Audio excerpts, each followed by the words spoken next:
ವಿಷಯಗಳನ್ನು ನಾವು ಕಲಿತುಕೊಳ್ತಾ ಇದ್ದೇವೆ. ಮೊದಲನೇದಾಗಿ ಅಲ್ಲಿ ದೇವರ ಕ್ಷಮಾಪಣೆಯ ವಿಷಯವಾಗಿ, ಎರಡನೇದಾಗಿ ರಕ್ಷಣೆ ವಿಷಯವಾಗಿ, ಮೂರನೇದಾಗಿ ಅದನ್ನು ಸಂಬಂಧ ವಿಷಯವಾಗಿ, ನಾಲ್ಕನೇದಾಗಿ ಈಗ ಕಲಿತುಕೊಂಡ್ವಿ ಏನಂದ್ರೆ ಏನೇಲಿ ಲವಸಭಕ್ತಾನೆ ನನ್ನ ದೇವರೇ ಯಾಕೆ ನನ್ನನ್ನ ಕೈ ಬಿಟ್ಟಿದ್ಯಾ ಅಂದ್ರೆ ತ್ಯಜಿಸುವಿಕೆ. ಯೇಸು ಸ್ವಾಮಿ ತನ್ನನ್ನೇ ತಾನು ದೇವರ ಒಟ್ಟಿಗೆ ತಂದೆಗೆ ಭೇಟಿ ಹೇಳ್ತಾ ಇದ್ದಾರೆ, ನನ್ನ ಯಾಕೆ ನನ್ನ ಕೈ ಬಿಟ್ಟಿದ್ದೆ ಎಂಬುದಾಗಿರುವಂತಹ ವಿಷಯಗಳನ್ನ ಕಲಿತುಕೊಂಡ್ವಿ. ಈಗ ಐದನೇ ವಿಷಯ ದೇವರು ನಮಗೆ ಕಲಿಸಿಕೊಳ್ಳುವಂಥದ್ದು ಅಂತ ಶಿಕ್ಷೆಯಲ್ಲಿ, ಅಂತ ಘೋರವಾದಂತ ಮಧ್ಯಾಹ್ನದಲ್ಲಿ 12ರಿಂದ 3 ನೋಡಿ ಅಷ್ಟು ಬಿಸಿಲಿದೆ. ನಮ್ಗೆ ಏನಾಗುತ್ತೆ? What we do if it is too hot, what we need? ನಮ್ಗೆ ಏನಂದ್ರೆ ಬಯಸ್ತದೆ, ನಮ್ಗೆ ಏನ್ ಬೇಕಾಗುತ್ತೆ? ಬಾಯಾರಿಕೆ. ಯಾಕಂದ್ರೆ ಬಿಸಿಲು ಅಂತ ಘೋರವಾಗಿ ರಕ್ತವು ಸುರಿತಾ ಇದೆ. ಆತನಿಗೆ ಹೊಡೆದಿದ್ದಾರೆ, ಚಾಟಿಯಿಂದ ಹೊಡೆದಿದ್ದಾರೆ, ಎಲ್ಲವೂ ಕಾಣಿಸ್ತಾ ಇದೆ, ಮಾಂಸಗಳು ಬರುವ ಹಾಗೆ ಆತನಿಗೆ ನೋವಾಗ್ತಾ ಇದೆ. ಆ ಸಮಯದಲ್ಲಿ ಅವರಿಗೆ ಕೇಳುವಾಗ ಆತನು ಏನ್ ಮಾಡ್ತಿದ್ರೆ, ಆತನಿಗೆ ಉರಿ ಇರುವಂತ ಮದ್ಯವನ್ನ, ರಕ್ತವನ್ನ ಇರುವಂತ ಆತನಿಗೆ ಕೊಡ್ತಾ ಇದೆ. ಉರಿಯ ಇರುವಂತ ರಸವನ್ನ ಆತನಿಗೆ ಕೊಡುವಾಗ ಇನ್ನೂ ಉರಿ, ಇನ್ನು ಘೋರ ಶಿಕ್ಷೆ ಆ ಕಲ್ವಾರಿಯ ಕೂದಲಲ್ಲಿ ನನ್ನ ಯೇಸು ಸ್ವಾಮಿ ಕೂಗಿ ಅದನ್ನು ಮಾಡಿದ ದೇವರಿಗೆ ಅದನ್ನು ಶರೀರಿಕ ವಿಷಯವಾಗಿ ಹೇಳ್ತಾ ಇದ್ದೇನೆ. ದೇವರು ನನ್ನನ್ನು ತೆಗೆದುಬಿಟ್ಟಿದೆ. ಈಗ ನನಗೆ 5 ವಿಷಯ ಆಯ್ತು, ನನಗೆ ನೀರಾಳಿಕೆ ಆಗಿದೆ. ದೇವರೇ, ನನಗೆ ತಾಳ್ಕೊಳ್ಳಕ್ಕಾಗ್ತಾ ಇಲ್ಲ, ಎಂತ ಘೋರವಾದ ಶಿಕ್ಷೆ ನನಗೆ ನೀರಾಳಿಕೆ ಆಗ್ತಾ ಇದೆ. ನಾವು ಸ್ವಲ್ಪ ಹೊತ್ತು ಇಲ್ಲಿಂದ ನಾವು ಬರುವುದಾದ್ರೆ ಮೊದಲೇ ಹೋಗಿ ನೀರು ಕುಡಿತೇವೆ, ಮೊದಲೇದು ಆಯಸ್ಸರ ಆಗಿದೆ, ಮೊದಲು ಎಷ್ಟು ಮಾಡ್ತೇವೆ. ಬರೀ ನಾವು ಬಿಸಿಲಲ್ಲಿ ಸ್ವಲ್ಪ ನಡೆದ್ರೆ ಆದ್ರೆ ನಮ್ಮ ಯೇಸು ಸ್ವಾಮಿ ಏನು ತಪ್ಪ ಇಲ್ಲದವರು ಆತನು ಈ ಲೋಕಕ್ಕೆ ಬಂದು ನಮ್ಮ ಒಟ್ಟಿಗೆ ಆತನು ನಮ್ಮ ಪಾಪ ಬಿಡುಗಡೆ ಮಾಡೋದಕ್ಕೋಸ್ಕರ ಬಂದು ತನ್ನನ್ನು ಒಪ್ಪಿಸಿಕೊಳ್ಳುವುದನ್ನು ನೋಡ್ತಾ ಇದ್ದೇವೆ. ಅದಕ್ಕೆ ದೇವರು ತನ್ನ ಶರೀರ ವಿಷಯವಾಗಿ ತ್ಯಜಿಸುವಿಕೆ ಹೇಳಿದ್ರು. ದೇವರಿಗೆ ಆಗ್ತಾಗ ಹೇಳ್ತಿದ್ರೆ ನನಗೆ ನೀರಳಿಕೆ ಆಗಿದೆ, ಆಯ್ತು. ಯೋಹಾನ ಬರೆದ ಸುವಾರ್ತೆ 19ನೇ ಅಧ್ಯಾಯ 28ನೇ ವಚನ ನಾವಲ್ಲಿ ನೋಡ್ತೇವೆ. ಯೋಹಾನ ಬರೆದ ಸುವಾರ್ತೆ 19ನೇ ಅಧ್ಯಾಯ 28ನೇ ವಚನ ಬೇಗನೆ ಓದಿ. 19:28 ಇನ್ನು ಕೊನೆಯ ವಿಷಯಗಳಿದೆ. 19:28 ಇದಾದ ಮೇಲೆ ಯೇಸು ಈಗ ಎಲ್ಲ ತೀರಿತೆಂದು ತಿಳಿದು ಶಾಸ್ತ್ರದ ಮಾತುಗಳು ನೆರವೇರುವಂತೆ ನನಗೆ ನೀರಡಿಕೆಯಾಗಿದೆ. ಶಾಸ್ತ್ರಗಳ ಇರುವಂತ ಬರೆದನ್ನ ನೆರವೇರಿತು ಅಂದ್ರೆ ದೇವರು ಅಳವಡಿಕೆಯಲ್ಲಿ ಏನ್ ಶಾಸ್ತ್ರಗಳಲ್ಲಿ ಬರೆಯಲ್ಪಟ್ಟಿತ್ತು ಇದೆಲ್ಲ ತೀರಿತು. ಅದಕ್ಕೆ ನಾನು ನೀರಡಿಕೆ ಆಗಿದ್ದು, ಮುಗಿತು. ಈ ಶರೀರದ ಕೆಲಸಗಳು ಈಗ ಅದು ಮುಗಿಯೋದಕ್ಕೆ ಬಂತು. ಅದಕ್ಕೆ ನನಗೆ ನೀರಡಿಕೆ ಆಗಿದೆ. ಅಲ್ಲೆಲ್ಲ ನಮಗೆ ಯೋಹಾನ ಸುವಾರ್ತೆ ಅಲ್ಲಿ ಮೋಸ್ಟ್ಲಿ 5ನೇ ಅಧ್ಯಾಯ 4ನೇ ಅಧ್ಯಾಯದಲ್ಲಿ ನೋಡಿ ಸಮಾರ್ಯ ಸ್ತ್ರೀ ದೇವರಲ್ಲಿ ಹೋಗಿ ಮಾತನಾಡುವಂತಹ ವಿಷಯಗಳನ್ನ ನಾವಲ್ಲಿ ಕಲಿಸ್ಕೊಳ್ತೇವೆ. ಏನಂದ್ರೆ ದೇವರಲ್ಲಿ ನಿನಗೆ ಗೊತ್ತಾಗಿದ್ರೆ 4ನೇ ಅಧ್ಯಾಯ ಅಲ್ಲಿ ಸಮಾರ್ಯ ಸ್ತ್ರೀ ದೇವರ ಹೆಸರಿನಲ್ಲಿ ಬಂದು ಕೇಳುವಾಗ ಅಲ್ಲಿ ಹೇಳ್ತಾನೆ, ಇದೇ ಬಾವಿ ನೀರು ಕುಡಿದ ಯೇಸು ಆಕೆಗೆ ಈ ನೀರನ್ನು ಕುಡಿಯೋರೆಲ್ಲರಿಗೆ ತಿರುಗಿ ನೀರಡಿಕೆ ಆಗುವುದು. 13ನೇ ವಚನ, ನಾನು ಕೊಡುವ ನೀರನ್ನು ಕುಡಿದವನಿಗೆ ಎಂದಿಗೂ ನೀರಡಿಕೆ ಆಗುವುದಿಲ್ಲ ಎಂಬುದಾಗಿ ಹೇಳಿದರು. ಹಾಲೆಲೂಯಾ. ಸಮಾರ್ಯ ಸ್ತ್ರೀ ಮಧ್ಯಾಹ್ನದಲ್ಲಿ ಯಾಕೋಬನು ಕಟ್ಟಿಸಿದ ಆ ಬಾವಿಯಲ್ಲಿ ಬರುವಾಗ ಆ ಸ್ತ್ರೀ ಸಮಾರ್ಯರು ಯಹೂದರೊಟ್ಟಿಗೆ ಕೂಡುವುದಿಲ್ಲ. ಆ ಮಧ್ಯಾಹ್ನ ದೇವರ ನನಗೆ ನೀರು ಕೊಡೋದನ್ನ ಕೇಳುವಾಗ ದೇವರ ಹತ್ರನೇ, ಅಮ್ಮ ನಾನು ನಿನಗೆ ಯಾರು ಕೇಳುವಾಗ ನಿನಗೆ ಗೊತ್ತಿದ್ರೆ ನೀರಿ ಕುಡಿಯೋ ನೀರು ನಿನಗೆ ಬಾಯಾರಿಕೆ ಆಗುತ್ತೆ, ಆದರೆ ನಾನು ಕೊಡುವ ನೀರು ಎಂದಿಗೂ ನಿನಗೆ ನೀರಾಡಿಕೆ ಆಗುವುದಿಲ್ಲ. ಅಲ್ಲೆಲ್ಲೂಯಾ. ಅದಕ್ಕೆ ದೇವರು ಈ ಲೋಕದ ಇರುವಂತ ಈ ಶರೀರ ವಿಷಯವಾಗಿ ನನಗೆ ನೀರಾಡಿಕೆ ಆಗಿದೆ. ಯಾಕಂದ್ರೆ ನಾನು ಕೊಡುವ ನೀರು ಅದು ಪರಲೋಕದಲ್ಲಿ ನಿನಗೆ ಮತ್ತೆ ಬಾಯಾರಿಕೆ ಆಗುವುದಿಲ್ಲ ಎಂಬುದಾಗಿ ಮುಂಚಿತವಾಗಿ ಮೂಲಕವಾಗಿ ಯೋಹಾನದಲ್ಲಿ ಆ ಸಮಾಧಿಗೆ ಯೇಸು ಅದನ್ನು ನೆನಪು ಮಾಡಿಕೊಂಡು ಈ ಕ್ರೂಜಲ್ಲಿ 5 ನಿಮಿಷವಾಗಿ ಆತನು ಹೇಳ್ತಾ ಇದ್ದೇನೆ, ನನಗೆ ನೀರಡಿಕೆಯಾಗಿದೆ. Hallelujah, hallelujah. ಕೀರ್ತನೆ 22:15 ವಚನ. ಕೀರ್ತನೆ 22:15 ವಚನ ಯಾರಾದರೂ ಓದಿ.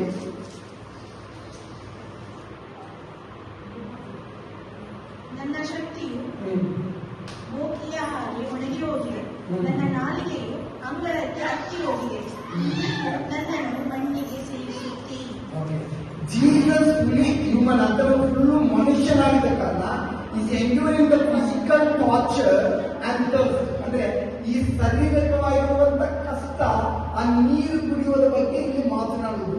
ಇನ್ನು ಮುಖ್ಯವ 22 ಕೀರ್ತನೆ 15 ನನ್ನ ಶಕ್ತಿಯು ಮೋಕಿಯ ಹಾಗೆ ಒಣಗಿ ಹೋಗಿದೆ, ರೋಗಿಯಾಗಿ ಮಲಗಿ ಹೋಗಿದೆ, ನನ್ನ ನಾಲಿಗೆ ಅಂಗಳಕ್ಕೆ ಹತ್ತಿ ಹೋಗ್ಬಿಟ್ಟಿದೆ. ನೀನು ನನ್ನನ್ನು ಮಣ್ಣಿಗೆ ಸೇರಿಸುತ್ತಿ. ಸರಿ ವಿಷಯ. ನನ್ನ ನಾಲಿಗೆ ಅಂಗಳಕ್ಕೆ ಹೋಗ್ಬಿಟ್ಟಿದೆ, ನೀರು ಬೇಕು. ನೋಡಿ, ಮುಂಚಿತವಾಗಿ ದೇವರ ವಾಕ್ಯ ಬರೆಯಲ್ಪಟ್ಟಿದೆ. ಅಷ್ಟು ಬಿಸಿಲಲ್ಲಿ ಅಂಗಳಕ್ಕೆ ಹತ್ತಲ್ಲ, ಘೋರವಾಗಿ ಶಿಕ್ಷವಾಗಿ ಭರ್ತವನ್ನು ಹೊಡಿಸಿಕೊಂಡು ನಮಗೋಸ್ಕರ ಮುಳ್ಳೆ ಕಿರೀಟ ತರಿಸ್ಕೊಂಡು ಮೇಲೆ ಬಂದಿದ್ದಾರೆ. ಒಳ್ಳೆಯ ಬರ್ತಿದ್ದಾರೆ, ಚೀಟೆನ ಹಾಕಿ ಅದರ ಬಟ್ಟೆಗಳನ್ನ ಆತನ ಕೆನ್ನೆ ಕೊಂಡು ಉಗುಳುದು ಬೈದು, ಅವಾಗ ಆತನ ಹೇಳ್ತಂದ್ರೆ ಸರಿ ವಿಷಯವಾಗಿ ನನ್ನ ಅಂಗಳಕ್ಕೆ ಬತ್ತಿ ಹೋಗ್ಬಿಟ್ಟಿದೆ. ದೇವರೇ, ತಂದೆ, ಅಪ್ಪ ಇರುವುದೇ, ನನಗೆ ನೀರಡಿಕೆ ಆಗಿದೆ, ನೀರು ಕೊಡ್ರಿ. ಯೋಹಾನನ ಸುವಾರ್ತೆ 7ನೇ ಅಧ್ಯಾಯ 37ನೇ ವಚನ ಓದೋಣ. ಯೋಹಾನನ ಸುವಾರ್ತೆ 7ನೇ ಅಧ್ಯಾಯ 37ನೇ ವಚನ. ಬೇಗ.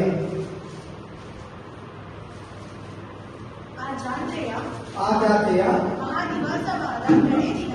ಜಾತ್ರೆಯ ಮಹಾದಿವಸವಾದ ಬೆಳೆ ದಿನ ಯೇಸು ನಿಂತುಕೊಂಡು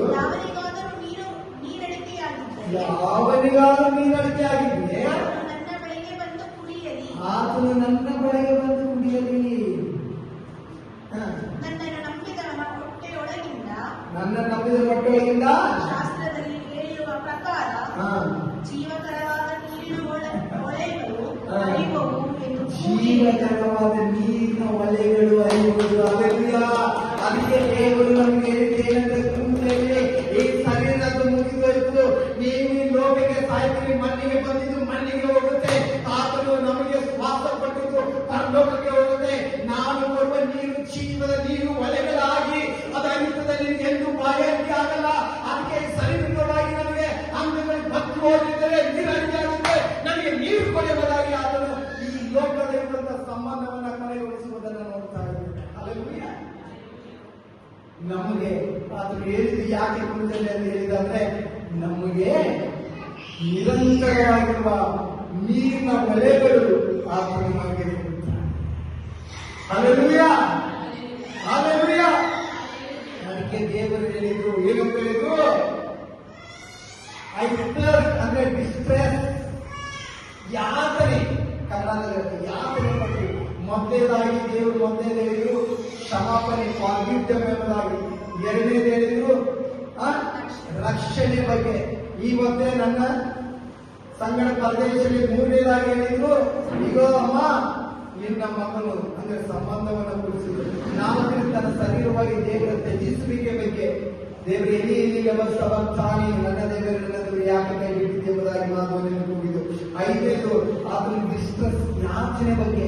ನನಗೆ ಯಾಚನೆ ಆಗ್ತಾ ಇದೆ, ಅಂಗಗಳಲ್ಲಿ ಒಳಗೆ ಒಣಗೋಗ್ಬಿಟ್ಟಿದೆ, ನೀರು ಬೇಕು ಎಂಬುದಾಗಿರುವಂತ ನನಗೆ ನೀರಡಿಕೆ ಆಗಿದೆ ಇರುವಂತ ವಿಷಯನ ದೇವರ ಹತ್ರ ನಾನು ಎಲ್ಲರೂ ಯಾರು ಯೇಸು ಸ್ವಾಮಿ ರಕ್ಷಕನಾಗಿ ಅಂಗೀಕಾರ ಮಾಡಿಕೊಂಡು ಬರ್ತಾರೋ ಆತನು ನೀರಿನ ಜೀವಕರ ನೀರಿನ ಹೊಳೆಗಳಲ್ಲಿ ಬರುವಾಗಿ. ಅದಕ್ಕೆ ಸರಿಯಾಗಿ ಮಾತ್ರ ನೀಡಬೇಕು. ಊಟ ನನಗೆ ಹಸಿವಿಲ್ಲ, ಅದಕ್ಕೆ ಆತನು ಸತ್ಯವಾಗಿ ಬಹಳ ದೇವರ ವಾಕ್ಯದಿಂದ ನನಗೆ ಶಾರೀರಿಕವಾಗಿ ಆತ್ಮಿಕವಾಗಿ ಬೆಳೆಯಬೇಕಂತ ವಿಷಯ. ಅದಕ್ಕೆ 5ನೇದು ವಿಷಯ ದೇವರು ಇಷ್ಟದ ಮುಗಿಸಿದ್ರು. ಕೊನೆಯದಾಗಿ 2 ಸತಪಾದಗಳಲ್ಲಿ ನಾವು 6ನೇ ವಿಷಯಕ್ಕೆ ನಾವು ಬಂದಿದ್ದೇವೆ. ನಾನು 6ನೇ ವಿಷಯದಲ್ಲಿ 7ನೇ ವಿಷಯಕ್ಕೆ ನಾವು ಮತ್ತೆ ಸ್ವಲ್ಪ ಜ್ಞಾಪನ ತೆಗೆದುಕೊಂಡು, ಮೊದಲನೇದಾಗಿ ನೋಡಿದ್ವಿ ಕ್ಷಮಾಪಣೆ, 2ನೇದಾಗಿ ರಕ್ಷಣೆ, 3ನೇದಾಗಿ ಸಂಬಂಧವನ್ನು ತಿಳಿಸುವುದು, 4ನೇದು ಕೈಗೊಳ್ಳುವಿಕೆ ಬಗ್ಗೆ, 5ನೇದಾಗಿ ದೇವರು ಯಾತನೆ ಪಟ್ಟ ವಿಷಯವಾಗಿ, 6ನೇದಾಗಿ Hallelujah. And he said, it is finished. Hallelujah. ದೇವರನ್ನು ಕೊಡಲ್ಪಟ್ಟಂತ ಒಡಂಬಡಿಕೆ ನಾನು ಮುಗಿಸಿದೆ. It is finished. ಕನ್ನಡದಲ್ಲಿ ತೀರಿತು. 3 ಅಕ್ಷರ ತೀರಿತು. ನಾನು ಜಯೋತ್ಸವ, ನಾನು ಜಯ ಹೊಂದಿದೆನು. Hallelujah. ಅದಕ್ಕೆ ಟ್ರೆಂಡ್ ಎಂಬುದಾಗಿ ನಾನು ಇಂಗ್ಲಿಷ್ನಲ್ಲಿ ಹಾಕಿದೆ. ಟ್ರೆಂಡ್ ಅಂತ ಹೇಳಿದಾದ್ರೆ ವಿಜಯೋತ್ಸವ. ಸೈತಾನಿಗೆ ಜಯವಾಯಿತು. ನನ್ನನ್ನ ತೀರಿತು. ನನ್ನ ಕೊಡಲ್ಪಟ್ಟಂತ ಎಲ್ಲ ಕೆಲಸಗಳು ದೇವರು ಸತ್ಯ ದೇವರು ಕೊಟ್ಟಿದ್ದು ಈ ಲೋಕದಲ್ಲಿ ನಾನು ತೀರಿಸಿಬಿಟ್ಟೆ. ನಾನು ಜನರಿಗೆ ರಕ್ಷಣೆಗೋಸ್ಕರ ನಾನು ಈ ಕಲ್ವಾರಿ ಕೃತಿಯಲ್ಲಿ ನಾನು ನನ್ನನ್ನ ಹಾಕುವುದಕ್ಕೆ ತೀರಿಸಲಾಗಿ ದೇವರು. ಅದಕ್ಕೆ ಅಲ್ಲಿ ಈ ರೀತಿಯಾಗಿ ಕೊಟ್ಟಿದ್ದ ದೇವರು ಗ್ರೀಕ್ ಭಾಷೆಯಲ್ಲಿ ಏನದು ಟೆಟಲ್ಸ್ಟಾಯ್ ಎಂಬುದಾಗಿ ತೀರಿತು. ಟೆಟಲ್ಸ್ಟಾಯ್ ಆ ಭಾಷೆಯಲ್ಲಿ ದೇವರು ಹೇಳಿದರು ತೀರಿತು. ಇಟ್ ಇಸ್ ಫಿನಿಶ್ಡ್ ಎಂಬುದಾಗಿ. ಅದೇ ಯೋಹಾನನ ಸುವಾರ್ತೆ 19ನೇ ಅಧ್ಯಾಯ 30ನೇ ವಚನದಲ್ಲಿ ನೋಡ್ತೇವೆ. ಯೋಹಾನನ ಸುವಾರ್ತೆ 19ನೇ ಅಧ್ಯಾಯ 30ನೇ ವಚನ. God has completed everything. The word of triumph ಅಂದ್ರೆ ನಾವು it is finished ಏನಂದ್ರೆ the death of sin is paid, redemption is accomplished. ಈ ಲೋಕದ ಪಾಪಕ್ಕೆ ಆತನು ಕ್ರಯ ಕಟ್ಟಿದ. ಮತ್ತೆ ನಾವೇನಂತಂದ್ರೆ ಆತನಿಗೆ ದೇವರು ಕೊಟ್ಟಂತ ಒಂದು ಬಿಡುಗಡೆಯನ್ನ ದೇವರಿಗೆ ಮಾಡಿದಂತ ವಿಷಯಗಳನ್ನ ಕಲಿತುಕೊಳ್ಳೋದು. ಓದುವ 19:30 ಯೋಹಾನನ ಸುವಾರ್ತೆ. ಯೇಸು ಆ ಹುಳಿರಸವನ್ನ ಅವರ ಮೇಲೆ ತೀರಿತು ಎಂದು ಹೇಳಿ ತಲೆಬಾಗಿಸಿ ಆತ್ಮವನ್ನ ಒಪ್ಪಿಸಿಕೊಟ್ಟರು ಎಂಬುದಾಗಿ ನಾವು ನೋಡುತ್ತೇವೆ. ನೋಡಿ 19 ಬಹಳ ಸ್ಪಷ್ಟವಾಗಿ ದೇವರು ನಮ್ಗೆ ಹೇಳಿದ್ದೇನೆ ಅಂತಂದ್ರೆ ಯೇಸು ಇನ್ನು ಬೇರೆ ಎಷ್ಟೋ 19:30 ಯೇಸು ಈ ಹುಳಿರಸವನ್ನ ತಕ್ಕೊಂಡು ಮೇಲೆ ತೀರುತ್ತೆಂದು ಹೇಳಿ ತನ್ನ ತಲೆಬಾಗಿಸಿ ಆತ್ಮನ ಒಪ್ಪಿಸಿರುವುದಾಗಿ ನಾವು ಇಲ್ಲಿ ನೋಡ್ತೇವೆ. 29ನೇ ವಚನದಲ್ಲಿದೆ. ಅಲ್ಲಿ ಹುಳಿರಸ ತುಂಬಿದ ಗಡಿಗೆ ಇಟ್ಟಿರಲಾಗಿದೆ. ನೋಡಿ, ಯಾವಾಗ ಯೇಸು ಈಗ ಎಲ್ಲಾ ತೀರ್ಥದ 25ನೇ ವಚನದಲ್ಲಿ ತಿಳಿದು ಶಾಸ್ತ್ರದ ಮಾತು ನೆರವೇರುವಂತೆ ನನಗೆ ನಿರಳಿಕೆ ಆಗಿದೆ ಅಂದರು. ಅಲ್ಲಿ ಹುಳಿರಸ ತುಂಬಿದ ಗಡಿಗೆ ಇಟ್ಟಿರಲಾಗಿ ಅವರು ಸ್ವಜನ್ನು ಹುಳಿರಸದಿಂದ ತುಂಬಿಸಿ ಇಶೋಕಿಡದ ಕೋಲಿಗೆ ಸಿಕ್ಕಿಸಿ ಆತನ ಬಾಯಿಗೆ ಮುಟ್ಟಿಸಿದರು. ಏಸು ಈ ಹುಳಿರಸವನ್ನು ತಕ್ಕೊಂಡ ಮೇಲೆ ಆತನು ತೀರಿತು ಎಂದು ಹೇಳಿದನು. ಅಲ್ಲಿ ನೋಡಿ, ಇಶೋಕಿಡ ಅಲ್ಲಿ ಇರುವಂತಹ ಸಜ್ಜನ್ನ ಹುಳಿರಸವನ್ನ ಅದನ್ನ ಹಾಕಿ ದೇವರಿಗೆ ನೀರಾಳಿಕೆ ಮಾಡುವಾಗ ಹುಳಿರಸ ಕೊಡ್ತಾ ಇದ್ದಾರೆ. ನೀರಾಳಿಕೆ ಆದ್ರೆ ಹುಳಿರಸ ಕೊಟ್ಟರೆ ಏನಾಗುತ್ತೆ? ಅದು ಶಿಕ್ಷೆ ಕೊಡುವಂಥದ್ದು. ಗೌರವವಾಗಿ ಆ ರೋಗ ಸಂಬಂಧ ಆಗ್ತಾ ಇತ್ತು. ನಿಮ್ಗೆ ನೀರು ಆಗಿದ್ರೆ ಕೈಗೆ ಬಾಯನ್ನೆಲ್ಲ ನಾಲ್ಗೆ ಏನು ಬಾಯ ಮತ್ತು ಮನೆಗೆ ಹೋಗ್ಬಿಟ್ಟಿದೆ ಅಂತ ಹುಳಿರಸ ಕೊಟ್ಟರೆ ಏನಾಗುತ್ತೆ? ಯಾರಿಗೋಸ್ಕರ ಇಷ್ಟು ತ್ಯಾಗ? ಯಾಕೆ? ನಾನು ನಿನಗೋಸ್ಕರ, ನನಗೋಸ್ಕರ, ನಾನು ನಿಮಗೋಸ್ಕರ. ದೇವರೇ ಈಗ ಮುಗೀತು. ಯಾಕಂದ್ರೆ ನಾವು ಮುಟ್ಟಿಸ್ಬಿಟ್ರು ಕೆಟ್ಟದ್ದು ಇದು ಶರೀರ ಮುಗೀತು. ನಾನು 100% ಬಾಡಾಗಿದ್ದೀನಿ, 100 ಮನುಷ್ಯನಾಗಿ ಬಂದಿದ್ದೆ, ನಾನು ಮತ್ತೆ ಹುಟ್ಟು ಬರುವಂತನಾಗಿದ್ದೀನಿ. ಅದಕ್ಕೆ ಎಲ್ಲ ಈಗ ಮುಗಿದೆಂಬುದಾಗಿ ದೇವರ ವಾಕ್ಯ. ಇಲ್ಲಿ ವಿಜಯೋತ್ಸವ ಅಂದ್ರೆ ನಾವು ಆಡಂಬರ ಮಾಡುವುದನ್ನ ಅಕಂಪ್ಲೈಸ್ ರಿಡೆಂಪ್ಷನ್ ಅಕಂಪ್ಲೈಸ್ ಎಂಬುದಾಗಿ ಆತನು ಈ ಪಾಪಕ್ಕೆ ಕ್ರಯ ಕಟ್ಟಿದ ಪ್ರೈಸ್ ಆಫ್ ದ ಸಿನ್ ಎಂಬುದಾಗಿ ನಾವು ಇಂಗ್ಲಿಷ್ ನೋಡ್ತೇವೆ. ಅದಕ್ಕೆ ಇಬ್ರಿಯ ಬರೆದ ಪತ್ರಕ್ಕೆ 10ನೇ ಅಧ್ಯಾಯ 10ನೇ ವಚನ ಓದಿಕೊಂಡ್ರೆ ಇಬ್ರಿಯ 10 ಬೇಗ ಬೇಗ ಓದಿ. ಆರನೇದಾಗಿ ಹೇಳಿದ ಪ್ರಕಾರ ಇಬ್ರಿಯ 10 ಬೇಗ ಬೇಗ. ಯೇಸು ಕ್ರಿಸ್ತನು ಒಂದೇ ಸಾರಿ ದೇವರಿಗೆ ಸಮರ್ಪಣೆ ಮಾಡಿ ದೇವರನ್ನ ಸಮರ್ಪಣೆ ಮಾಡಿ ದೇವರ ಚಿತ್ತವನ್ನು ನೆರವೇರಿಸಿದ್ದಲೇ ನಾವು ಸಿದ್ಧರಾಗಿದ್ದೇವೆ. ಹಲ್ಲೆಲೂಯಾ. ಈ ದೇವರಲ್ಲಿರುವಂತ ಪ್ರತಿಯೊಂದ ದೇವರ ಚಿತ್ತವನ್ನ ಯೇಸು ಸ್ವಾಮಿ ಈ ಕ್ರೂಜೆಯಲ್ಲಿ ನೆರವೇರಿಸಿದ. ಅದಕ್ಕೆ ಈಗ ತೀರಿತು ನೀವೆಲ್ಲರಿಗೂ ಪರಿಶುದ್ಧರಾಗಿ. ಹಲ್ಲೆಲೂಯಾ. ಈಗ ನಾವು ಪಾಪಿಗಳಲ್ಲ, ಈಗ ನಾವು ಶುದ್ಧರಾಗಿ ಯೇಸು ಸ್ವಾಮಿ ಕಲವಾರದ ತನ್ನ ರಕ್ತದಿಂದ ಆತನು ಕ್ರಯ ಕೊಟ್ಟು ನಮ್ಮ ಪಾಪಗಳನ್ನ ಆತನು ಅದಕ್ಕೆ ಕ್ರಯ ಕೊಟ್ಟು ಬಿಡುಗಡೆ ಮಾಡಿ ತಂದೆ ಆಗಿರುವಂತ ಚಿತ್ತವನ್ನು ಪರಿಪೂರ್ಣ ಮಾಡಿ ನಮ್ಮೆಲ್ಲರನ್ನು ಶುದ್ಧ ಮಾಡಿ ಇವತ್ತು ನಮ್ಮ ತೀರಿತು. ಅದಕ್ಕೆ ವಿಜಯೋತ್ಸವನ್ನ ನಾವು ಮಾಡೋಣ ಎಂಬುದಾಗಿ ನಾವು ಎಂಬುದಾಗಿ ವಿಜಯೋತ್ಸವ ಮಾಡೋದಾಗಿ. ನಾವು we are not a Sinner. Now we have become holy because we are washed by the blood of Christ Jesus. ಯೇಸುವಿನ ರಕ್ತದಿಂದ ತೊಳೆಯಲ್ಪಟ್ಟಿದ್ದೇವೆ. ಈಗ ನಾವು ಪರಿಶುದ್ಧರಾಗಿದ್ದೇವೆ. ಈಗೆಲ್ಲ ಲೋಕದ ಪಾಪಗಳು ಇವತ್ತು ತೀರಿತು ಎಂಬುದಾಗಿ ಆಗಿನ ವಿಷಯಗಳನ್ನ ನಾವು ಇಲ್ಲಿ ನೋಡುವಂತರಾಗಿದ್ದೇವೆ. ಇನ್ನೊಂದು ವಾಕ್ಯವನ್ನ ನಾವು ಓದಿ ನಾವು ಕೊನೆಯದಾಗಿ 7ನೇ ವಿಷಯಕ್ಕೆ ನಾವು ಬರೋಣ ಪ್ರೇರೆ.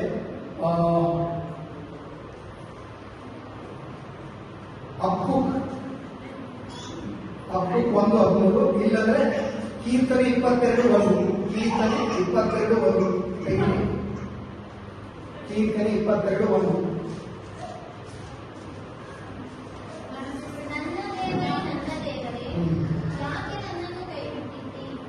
ನೀನು ಯಾಕೆ ನನಗೆ ಸಹಾಯ ಮಾಡುವುದೆಯೋ? ನನ್ನ ಕೂಗನ್ನು ಕೇಳಿದೆಯೋ?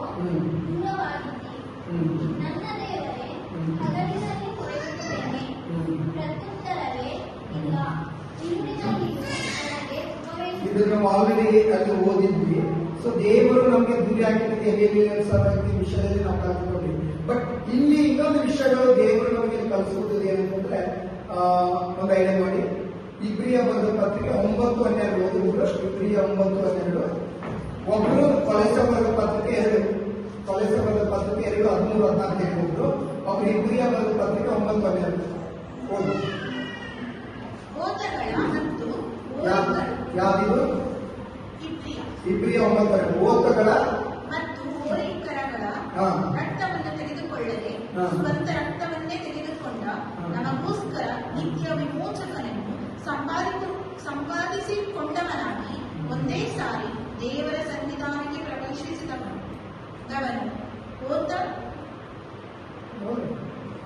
ಓದ ಹೋರಿಗಳ ರಕ್ತವು ಹೊರೆಯಾದರೂ ಮೇಲೆ ಚೆಲ್ಲವು ಕಡಿಸಲು ಕೂತಿಯ ಶರೀರದ ಒಲೆಯನ್ನು ನೋಡಿ, ಇಲ್ಲಿ ವಾಕ್ಯ ಏನಿದೆ, ಓತ ಮತ್ತು ಹೋರಿಗಳ ರಕ್ತಗಳ ಬೇಡ. ಆತನು ಒಬ್ಬರೇ ನಮಗೋಸ್ಕರ ತನ್ನ ರಕ್ತವನ್ನ ಸುರಿಸಿ ಆತನು ಅಕಂಪ್ಲಿಷ್ ಮಾಡಿದ. It is accomplish. ಆತನು ಏನ್ ಮಾಡಿದ? ನಮಗೆ ತೀರಿತು ಎಂಬುದಾಗಿ ಇದೊಂದು ಜಯ ವಿಜಯೋತ್ಸವೊಟ್ಟಿಗೆ ಈಗ ನಮಗೆ ಯಾವ ಯಜ್ಞ ಬೇಡ. ಯೇಸುವೆ ಆತನು ಯಜ್ಞವಾಗಿ ನಮ್ಮನ್ನು ಅರ್ಪಿಸಿದೆಂಬುದಾಗಿ ಆ ವಾಕ್ಯದಿಂದ ನಾವು ಕಲಿಯುತ್ತೇವೆ. ಅದಕ್ಕೆ ಇಟ್ ಈಸ್ ಫಿನಿಶ್. ಈಗ ನಾವು ಸಂತೋಷದಿಂದ ನಾವು ಸಿದ್ಧರಾಗಿದ್ದೇವೆ, ದೇವರು ಬೆಳೆಯುವಂತರಾಗಿದ್ದೇವೆ ಎಂಬುದಾಗಿ ನಾವು ದೇವರು